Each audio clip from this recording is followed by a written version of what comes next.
오늘 우리에게 주신 하나님의 말씀 이사야서 11장 1절에서 5절 말씀 그리고 8절에서 9절 말씀을 한 목소리로 번갈아 가면서 읽어보도록 하겠습니다. 말씀 읽을 준비됐나요?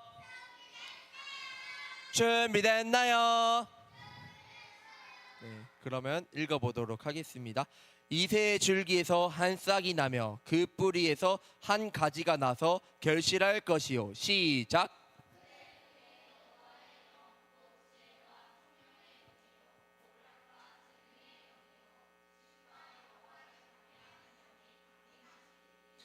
그가 여호와를 경외함으로 즐거움을 삼을 것이며 그의 눈에 보이는 대로 심판하지 아니하며 그의 귀에 들리는 대로 판단하지 아니하며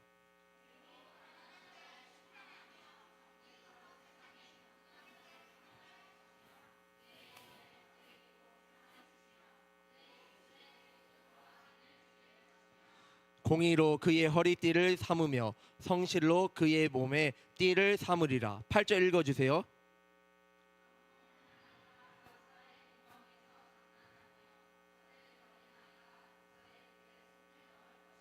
한 목소리로 9절 읽습니다. 시작. 내 거룩한 산 모든 곳에서 해됨도 없고 상함도 없을 것이니 이는 물이 바다 덮음같이 여호와를 아는 지식이 세상에 충만할 것임이니라. 아멘. 잠시 기도하겠습니다. 하나님 아버지 감사합니다. 오늘도 주님의 전에 나와서 하나님을 찬양하고 경배하고 예배드리게 하심에 감사드립니다. 하나님, 이 시간 살아계신 하나님의 말씀을 듣는 시간입니다. 하나님, 이 시간 저희가 하나님의 말씀 깊이 깨닫게 하여 주시고 그 말씀대로 살아가는 저희 모두가 되게 하여 주시옵소서. 감사하며 예수님의 이름으로 기도드립니다. 아멘. 네, 큰 목소리로 오늘의 제목을 읽어보도록 하겠습니다. 시작. 다시 새싹이 자라나요. 더 크게 시작. 다시 새싹이 자라나요. 네, 좋습니다. 네. 우리가 지난번에 배운 것처럼 이스라엘은 하나님의 말씀에 불순종했어요. 그래서 솔로몬의 아들 르호보암 때에 나라가 둘로 나뉘어졌어요. 그 두 개 나라가 뭐였죠? 맞아요. 북이스라엘과 남유다였어요.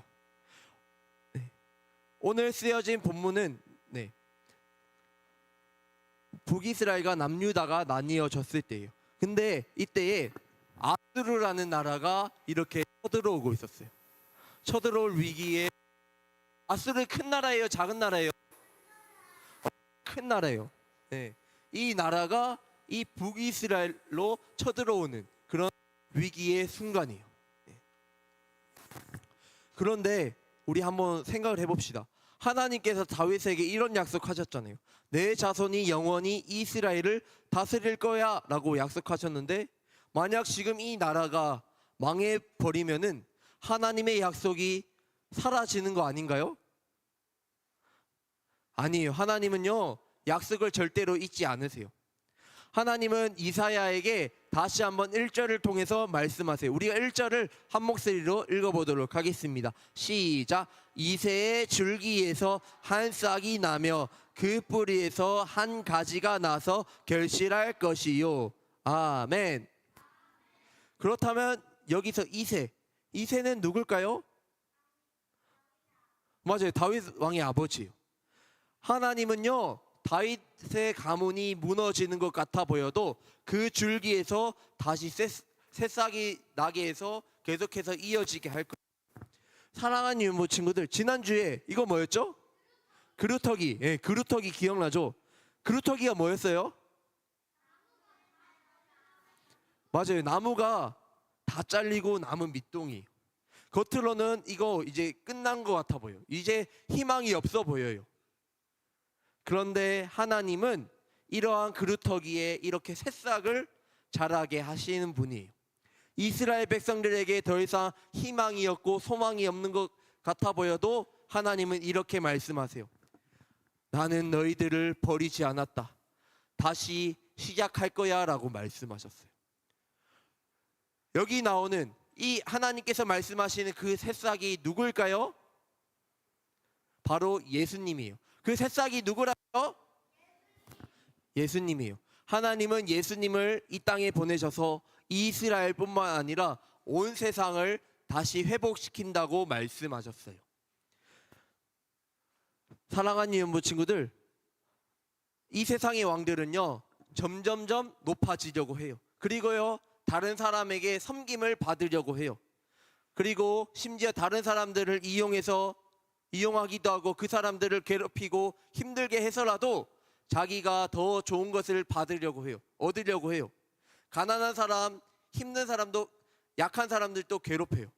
하지만 예수님은요, 이 땅의 진정한 왕이신 예수님은요, 오히려 섬김을 받으러 오시는 것이 아니라 섬기러 이 땅에 오셨어요. 가난하고 약한 사람들을 정의와 정직으로 다스리세요. 사랑으로 그들을 섬기세요. 부자들로 인해서 눈물 흘리고 힘들어하는 사람들이 얻게 하도록 한다고 하셨어요. 그리고 이 땅에서 돈과 힘으로 다른 사람들을 괴롭히는 사람들에게 벌을 내리실 거라고 약속하셨어요. 실제로 예수님께서 이렇게 이 땅에 가장 낮고 낮은 모습으로 오셨어요. 우리가 져야 되는 저 십자가를 지셨어요. 세상의 왕이었다면 절대로 지지 않았을 거예요.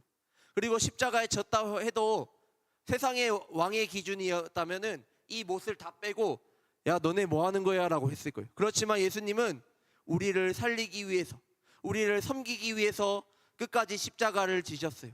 아무런 죄도 흠도 없으신 예수님께서 끝까지 십자가를 지셨어요.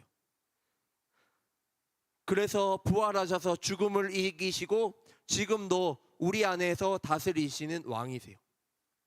그렇다면 왕이신 예수님께서 다스리시는 그 나라는 어떤 곳일까요? 이사야는 오늘 말씀에서 이렇게 말했어요. 늑대와 어린 양이 함께 살아요. 표범이 어린 염소와 함께 누워요. 암소와 곰이 함께 먹고 사자가 소처럼 풀을 먹을 거예요. 어린아이가 독사가 나오는 그 구멍에 손을 넣고 장난을 쳐도 다치지 않을 거예요 라고 말했어요. 이게 무슨 뜻일까요? 예수님이 다스리시는 나라에는 폭력이 없고 경쟁이 없어요. 모두가 평화롭고 행복하게 사는 나라예요. 그래서 이곳을 하나님의 나라라고 하는 거예요. 어떤 나라라고 한다고요? 하나님의 나라. 그리고 샬롬의 나라라고 해요. 어떤 나라라고 한다고요? 샬롬의 나라. 네. 샬롬이 무슨 뜻일까요? 샬롬은요 평화라는 뜻이에요. 그러니까 평화로운 나라, 그곳이 하나님의 나라라는 거예요. 이 나라에서는요 죄로 인해서 끊어졌던 하나님과 우리 인간과의 사이가 회복될 거고요, 모든 사람과 사람의 관계가 회복되는 곳이에요. 다시 말해 예수님을 통해서 하나님의 창조 질서가 회복되고 예수님이 오시면 진짜로 평화가 찾아오는 거예요. 우리는요 이 땅에서 살아갈 때 매일 행복하고 기쁘고 즐겁진 않아요. 때로는 지치고 힘들 때도 있어요. 그때 우리는 잘려나간 나무처럼 느껴지기도 해요. 계속되는 실패, 그 다음에 친구와의 끊어진 관계, 끝나지 않는 고민들로 인해서 나를 힘들게 해요. 그러나 그런 상황에서도 우리는 기억했으면 좋겠어요. 하나님은 절대로 우리를 버리지 않으세요. 늘 우리와 함께 하세요. 우리가 이 하나님을 믿어야 돼요. 우리 하나님은 그루터기에서 싹이 자라게 하시는 분이에요. 그 새싹이 누구라고요? 누구? 예수님이에요. 예수님은 꿈과 소망이 없는 우리에게 찾아오셔서 우리에게 희망이 되세요. 그리고 죽음에서 생명으로, 혼란에서 평화로 바꿔주시는 분이에요. 네. 우리가 힘들고 어려울 때마다 그 상황에 쓰러져 있고 아무것도 못하는 것이 아니라 이렇게 하나님께 솔직하게 이야기했으면 좋겠어요. 하나님, 지금 너무 힘들어요. 너무 속상해요. 친구랑 다퉈가지고 마음이 너무 아파요. 내 마음이요 지금 잘려나간 나무처럼 구루터기와 같아요. 어떻게 해야 될지 모르겠어요. 하나님, 제 마음을 위로해 주세요. 어떻게 해야 될지 알려주세요 라고 이야기했으면 좋겠어요. 이게 뭘까요? 이게 바로 기도예요. 뭐라고요? 기도예요. 우리는요 우리만 할 수 있는 거예요. 하나님의 자녀, 하나님의 백성들만 이렇게 나아갈 수 있는 거예요. 하나님께서 하나님의 자녀들에게만 특별한 권리를 주셨는데 그게 바로 기도예요. 우리가 매주 교회에 나와서 하나님을 바라보라, 하나님께 순종해라라는 말씀을 들어요. 그래서 너무 당연한 것처럼 들릴 수 있어요. 그러나 세상 사람들은 이렇게 할 수 없어요. 하나님의 자녀인 우리에게만 주신 권리예요. 그래서 우리 친구들도 힘들고 어려울 때마다 세상 사람들이 할 수 없는 이런 기도들을 꼭 했으면 좋겠어요. 그리고 한 가지 기억했으면 좋겠어요. 우리의 마음은요, 다른 것들로 채울 수 없어요. 오직 예수님으로만 우리의 마음을 채울 수 있어요. 예수님만이 이 세상의 진정한 왕이에요. 예수님이 우리 안에 있을 때에 우리는 진정한 평화를 누릴 수 있어요. 우리가 늘 예수님을 바라보면서 하나님의 자녀답게 이 땅에서 평화를 누리고 살아가는 저와 우리 사랑하는 기쁨의 동산교회 모든 유년부 친구들, 선생님들 다 되기를 간절히 소망합니다. 아멘.